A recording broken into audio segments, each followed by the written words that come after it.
Welcome to Unfiltered Hummingbird. I am your host, Camelia. Hey, we're going to unpack some questions, interview some guests, have a little fun together. Come on, let's get to it. All right. How do I keep my marriage going when it has nothing to do with sex? How do you keep your marriage going when it has nothing to do with sex? Let's talk about it. Let's do a little bit of unpacking first. As I was doing a little bit of research on this topic, and we're going to be talking about this over the next few episodes, y'all. This is going to be really, really good and very transparent. I found out that, and some of these are really, and I have also had this happen in my marriage as well. So it could be health issues, lack of desire, conflict, long-standing problems, something that's just been going on, and it's like the elephant in the room, and you and your partner choose not to talk about it.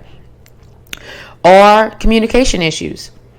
You and your spouse are just roommates.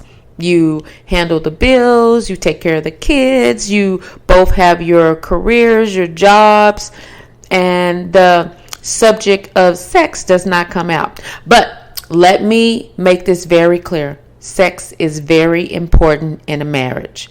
Sex is very important in a marriage.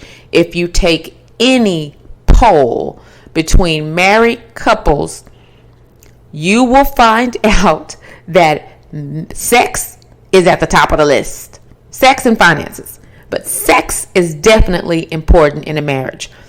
But what we're going to discuss and unpack today, friends, over the next few episodes is how do you keep your marriage going when it has nothing to do with sex? And like I was saying, it could be some health issues. It could be medication side effects.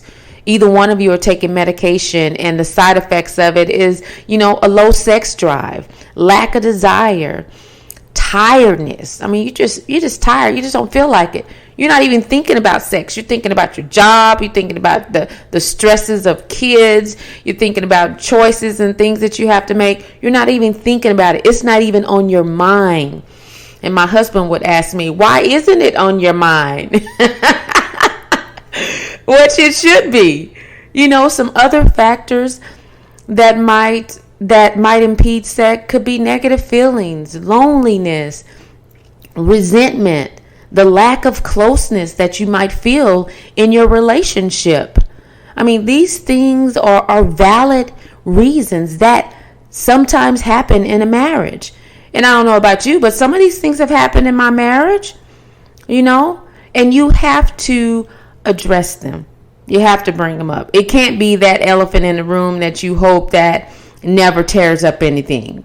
Or I heard another one of my girlfriends say, you can't put a bull in a china shop. If you put a bull in a china shop, guess what's going to happen? That bull is going to tear things up. So sometimes you have to talk about it. You have to unpack it. You have to tear that conversation up until you get a resolution about it, until you get an outcome about it, until you get that outcome that you want in your marriage. You want, because we all want a healthy, thriving marriage in any season, right? Because you will have ebbs and flows in your marriage because we're growing. I mean, one minute it could be health issues. The next minute it could be death. The next minute it could be your children. The next minute it could be finances. I mean, should I go on? There's a lot of ebbs and flows that happen in a marriage. And you have to remain intentional. I mean, I know you've heard it said, marriage is a lot of work. Marriage is a lot of work. And marriage is about addressing the conflict. Sometimes conflict is good. Sometimes it's not. But sometimes conflict is good because within that conflict, when it's resolved, forms intimacy.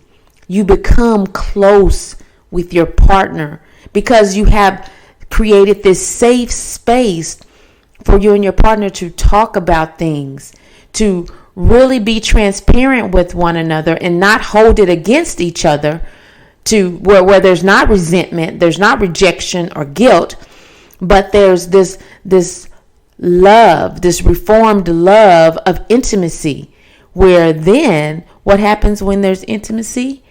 I mean, these sparkling flames might start to kindle up, right? And as they kindle up, you might get sex. So at that point, let me bring up a question. Now, when is the last time that you tongue kissed your spouse? Not that. No, I'm talking about when's the last time you tongue kissed your spouse? You know, the kiss that you gave them when you was dating. When's the last time that you did that? I mean, when's the last time that you flirted with your spouse? I mean, winked at your spouse. I mean, gave them a compliment. These intentional things that we used to do when we're dating are some of the things that we neglect when we've been married for a long time. We neglect to give that compliment. We neglect to get that tongue kiss. We neglect to let our spouses know how much they mean to us. And when we neglect them, quite honestly, when we neglect those simple things, they do form into other things like the negative feelings or the loneliness that we talked about, or the lack of closeness. So we're going to talk about how do you keep it going? And one of the first things is being intentional. Being intentional. That's why I asked that question. When was the last time you tongue kissed your spouse? Not just the date night. We know we might have date night, but then you don't tongue kiss.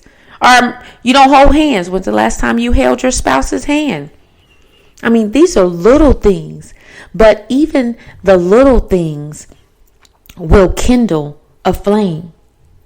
You know, one thing that my husband does with me, I love to dance. My family, we love to dance. Me and my sisters, you get us in a room with some music. Sometimes we won't even need any music. We make our own music. We will get to dancing and laughing. It's the best time. I love my sisters. It's like the best time. We just dance and laugh. And my husband can sing, y'all. He can sing. Now, he can sing to me. But I love to hear my husband sing. And I love when we dance together. It's like I become this like giddy little girl when he say, "You want to dance?" Oh, I'm blushing, y'all, now just thinking about it. But my husband can sing to me or dance with me. And I'm like, ooh, yeah, of course I want to dance with you. I mean, but something like that. It doesn't happen all the time, even though me and my sisters dance all the time. But when my husband intentionally does that, I'm like, whoa, hey husband, hey boyfriend, as I would call him.